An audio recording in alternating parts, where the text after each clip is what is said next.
경우는 살짝 짧게 잡고 이 공간을 더 많이 활용해서 더 많이 던질 수가 있는 장점이 있지만 사선으로 들어가기 때문에 살짝 정확도는 좀 떨어질 수가 있어요. 그럴 때는 정확하게 지렛대 원리로 해서 오른발 앞에다가 목표문을 조준을 하고 그대로 태우면 거의 일자로 나가죠. 하지만 이렇게 던질 때는 비거리가 살짝 낮게 멀리 못 가는 그런 문제가 있습니다.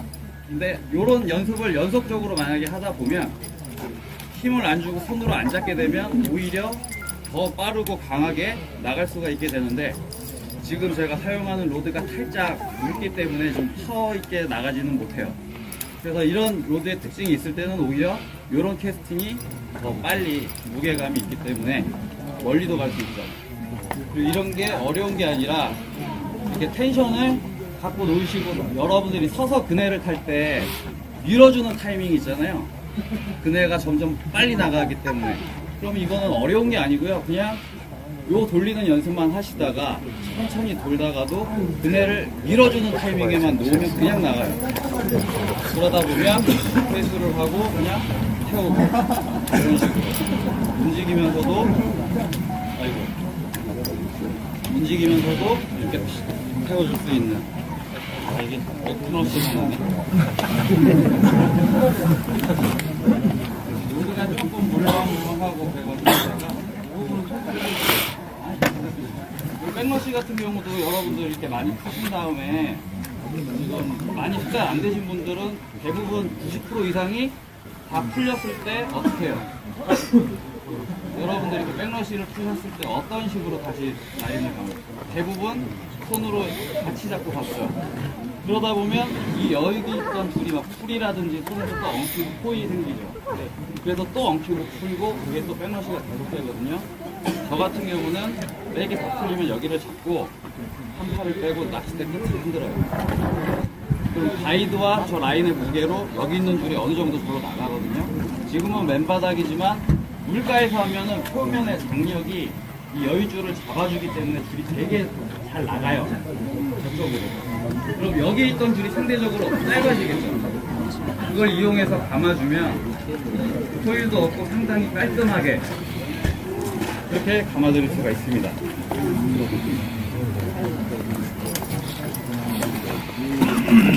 그리고 이렇게 텐션 훈련을 하면 뭐 여러분들이 좋아하시는 게 이런 플립 캐스팅인데 이것도 사실상 연습하시는 분들 제가 많이 가르쳐 드린 분이 있는데 이 팁으로 던지는 줄 알고 계시는 분이 상당히 많아요. 그러면 상당히 손목도 아프고 저 같은 경우도 많이 뜨고 타이밍 잡기가 어렵기 때문에 많은 분들이 이걸 되게 어려워하세요. 이게 낮게 가려 그러면 타이밍을 거의 내리면서 서밍을 해줘야 이런 식으로 나가거든요. 근데 이런 방법 같은 경우는 저 같은 경우도 상당히 힘들죠. 멀리도 못 가고. 근데 제가 하는 플립 캐스팅 같은 경우는 이 지렛대의 원리를 이용해요. 손목에 데미지가 하나도 없이 튀기면 상당히 강하게 튀어 올라오고요. 그걸 이용해서 그냥 눌러주는 거예요. 손을 많이 쓰는 게 아니라 그냥 꿍, 꿍. 이것도 타이밍 역시 그네를 탈 때, 서서 탈 때 밀어주는 바로 그 타이밍으로 그냥 꿍. 강하게만 때려주면 알아서 나가게 되는 그런 게 있죠. 지금 낚싯대가 좀 난창이고 섀도움이라 밸런스가 좀 나는데 스파이럴 캐스팅 같은 경우도 손으로 돌리면 상당히 힘들어요. 밸런스가 양쪽으로 돌죠. 하지만 마찬가지로 백핸드 할 때처럼 휘어져 나가는 원리, 휘어졌을 때 돌려주는 거예요. 이런 식으로. 숙달이 되면 이 모든 게 일단 단순히 요 캐스팅만 연습한다고 되는 게 아니라 일단적으로 이 장비를 이런 식으로 능수능란하게 이 텐션을 가지고 놀 수가 있어야 되거든요. 심지어는 이렇게 요요같이 해서 출렁이지 않게 딱 서줄 수 있는 그런 서밍도 돼야 돼요. 갑작스럽게 뒤에 나무가 있다. 백러시가 심하죠. 근데 이런 훈련이 돼 있으면 딱 잡아주는 이런 훈련이 돼 있으면 상당히 컨트롤을 하는 것도 많이 도움이 됩니다. 그러다 보면 지금 너무 좀 지루할 수가 있을 것 같은데 여기 보통 이런 걸 많이 하고 놀아요. 이게 되게 어려운 게 아니거든요. 그냥 손가락 얹고 이런 거는 그냥 어떻게 보면 흐리길 수도 있어요. 정말 쉬워요. 저기에 건다는 건 정말 어려운 부분이지만 여러분들이 이 루어로 저걸 생각하면 상당히 어려워요. 근데 이 라인으로 보는 거예요. 라인으로. 예를 들어서 제가 좀 빠졌어요. 그럴 때 이렇게 라인을 컨트롤해서 충분히 걸어줄 수가 있는데 실제로 다리를 좀 더 벌려보면 모사목지대 같은 데에서도 보통 뭐 이렇게 컵으로 해가지고 다리 뒤로 들어와야 되는 그런 상황들이 있어요. 테스팅을 하다 보면. 그런 거 역시 이 라인 컨트롤이 돼야 가다가 커브도 그릴 수 있고 아예 시작부터 타원으로 돌아서 들어갈 수도 있고. 이게 어려운 게 아닌데 여러분들이 방법을 그 초점의 차이인 것 같아요. 이 루어가 돌아서 저기 들어간다 혹은 정확하게 저분을 차야 된다. 그렇게 생각하면 저도 한 번의 기회밖에 없는 거잖아요. 근데 저 같은 경우도 이렇게 어려운데 이 루어를 생각하지 말고 이 라인을 보시면 그냥 대충 던진 다음에 이 라인을 컨트롤하는 거예요. 여러분들은 무의식 중에 이 테크닉을 다 갖고 있어요. 왜냐? 낚시하실 때 아까도 봐도 강타를 여러분들이 만약에 오버헤드로 던지시면 쫙 뽑아주시면서 이렇게 컨트롤 하시잖아요. 그것만 할 수 있으시면 이런 거는 진짜 다 할 수 있어요. 다. 지금도 나갔는데 로드로 이용해서 걸어주잖아요. 이런 컨트롤이 있고 뭐 재밌는 거 다리를 벌리고 배에다 손을 대고 있으면 좀 갈까요? 배에다가 이렇게 손을 더 밑으로 머리 제껴주고 이런 것도 같은 원리예요. 그냥 어려운 게 아니라 그냥 재밌는 캐스팅이죠. 넘어가서 뒤로 오면 손가락을 이렇게 하면은 예전에는 재장비로 하면 손가락 하나하나 다 걸었어요. 엄지손 사이 걸고 그 다음에 중간 걸고 이런 것도 루어가 어려운 게 아니에요. 어려워 보이지만 저는 저기를 넣겠다고 던지는 게 아니라 그냥 절로 대충 던지고 이 라인을 넣는 거예요. 라인. 어려워 보이나요 이게? 그렇다고 알려주니까 제가 뭐 맨날 이런 연습을 한다고 알려져 있는데 그거는 아니고 저는 그냥 평소에 이런 텐션 연습만 갖고 노는 이런 연습만 많이 했는데 그런 다음에 어떤 테스팅이나 뭐 누가 하는 게 있으면 바로 따라하는 게 되더라고요. 몇 번 딱 요령만 알면. 예를 들어 테스팅에 좀 정확도라든지 다양한 테스팅을 잘하고 싶다면 딴 게 없는 것 같아요. 그냥 이 텐션으로 모든 거를 뭐 인실부터 테스팅부터 랜딩까지 텐션으로 갈 수 있는 거기 때문에 제일 저는 뭐 일단 모든 테스팅에서 중요한 건 이 텐션이라고 생각합니다. 그리고 뭐 오버헤드도 뭐 제가 그냥 간단하게 모든 캐스팅의 종류를 한 번씩 보여드리고 마칠게요.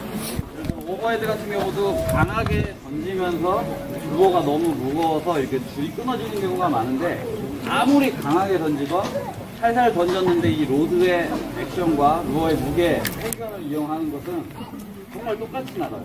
세게 후려친다고 멀리 가는 게 아니라 그냥 물리적으로, 과학적으로 힘새와 무게에 의해서 얘가 갈 수 있는 거리는 정해져 있거든요. 그렇다고 스피드가 빠르다고 무조건 멀리 가는 게 아니라 이 스윙의 원심 끝점이 루어에 실려야 돼요. 그러면 제가 하고 싶은 말은 세게가 아니라 묵직하게 나가는 느낌. 아주 슬로우로 살살 던져도 묵직하게 이런 느낌으로 한다 그러면 지금 이 정도 모션으로도 풀 캐스팅을 할 수가 있어요. 지금 여기에서는 못 보여드리겠지만 이 정도로도 풀 캐스팅이 다 가능한 거거든요. 그러면 필요할수록 그만큼 세이브가 되죠. 확확 던지던 게 이 정도로만 해서 만약에 아주 멀리 던질 수도 있고 정확하게 던진다. 그리고 루어 같은 경우는 저희가 하루에 뭐 토너먼트 같은 경우는 진짜 많은 캐스팅을 하거든요. 확률을 높이기 위해서. 그럴 때 정말 체력 소모가 하나도 안 되겠죠. 그리고 사이드 캐스팅 같은 경우도 제가 뭐 방송에서도 많이 설명을 드렸지만 그냥 정확하게 던진다기보다 뭐 바람이라든지 그냥 편하게 던질 때 하는 그런 느낌인데 방송에서는 제가 오버헤드가 잘 되는데 사이드 안 되시는 분들은 오버헤드를 그대로 누워서 하는 연습을 하라고 했을 거예요. 그 상태에서 되면 일어서고 마찬가지로 같은 타임. 그리고 제가 개인적으로 뭐 플립이나 스파이럴이나 피칭이나 이거를 텐트에서 가장 중요하고 제일 연습을 많이 해야 된다는 그 실전용 테스팅은 언더핸드인데 정말 여러분들이 낚시 캐스팅 뭐 정확도에 고수가 되고 싶으신 분들은 이 언더를 잘 하셔야 돼요. 그러면 스키핑은 그냥 따라와요. 스키핑을 별도로 연습할 것이 아니라 이 언더를 잘하면요 그냥 스키핑도 따라오게 돼 있어요. 하지만 스키핑이 어려울 때는 또 웜으로 사이드로 많이 연습을 하시잖아요. 그러면은 어떻게 보면 그거는 장비의 세트발, 스피드발로 그냥 타다닥 튀겨지는 그런 느낌인데, 거기서 만약에 발전이 되신다면 이 원심력 그냥 던지면요, 여러분들 방송에서 보셨죠? 스피너베이트나 알라바마 리그에서 제가 스키핑을 하잖아요. 그거 역시 제가 막 어려운 게 아니라 이 언더만 자신감 있게 던지면요 그냥 돼요. 중요한 건 무어가 닿으려고 할 때 서밍이 들어가면 막히니까 쫄려는 성질이 생기겠죠. 그걸 이용해서 다다다다닥 하는 게 정말 좋고, 그리고 피칭으로 할 수 있는 정확도라든지 거리는 언더는 더 잘할 수가 있어요. 더 낮고 빠르게. 그렇기 때문에 제가 제일 중요하게 생각하는 거는 바로 이런 언더핸드 회수기. 그리고 회수가 되면 머신건 같은 경우도 그냥 빠른 게 아니에요. 여러분들이 머신건 피칭하고 싶으면 굉장히 빠른다는 게 아니라 이 픽업을 잘해야 돼요. 픽업이 돼서 이 컨트롤이 돼야, 이 텐션이 안 깨져야 그대로 돌아서 나갈 수가 있죠. 페이스하고 이미 여기서 준비, 픽업 되는 동시에 그대로 나가는 거죠. 이런 컨트롤이라든지 반대로라도 뭐 롤이라도 모든 게 이 언더의 롤 타이밍이거든요. 제가 개인적으로 제일 중요하게 생각하는 게 이런 언더. 그 다음에는 아까 뭐 대회 했었던 피칭이 있죠. 피칭 같은 경우는 제가 집안에서 재미로 하는데 천정이 낮잖아요. 그러면 로드를 많이 들어주는 피칭을 하는 게 아니라 적게 들어주는 피칭을 많이 해요. 왜? 천정이 낮으니까. 그러다 보면 요 정도 가지고 어느 정도 거리를 뽑아내는 훈련이 되거든요. 많이 안 들고. 그랬을 때 필드로 나와서 이 로드를 더 뽑아주게 된다 그러면 더 멀리 갈 수가 있겠죠.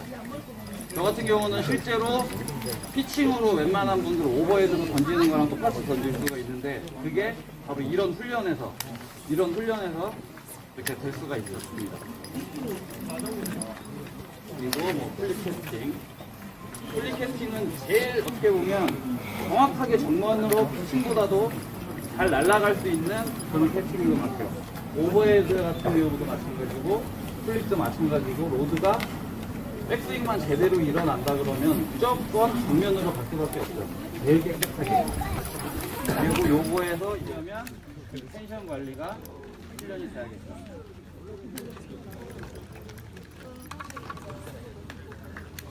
대충 여러분들한테 이 정도 보여드리면. 자, 소감하신 스포츠 캠페인과 박수 부탁드립니다. 잠깐만, 아까 로드 주인 누구셨죠? 로드. 한번 가시고요.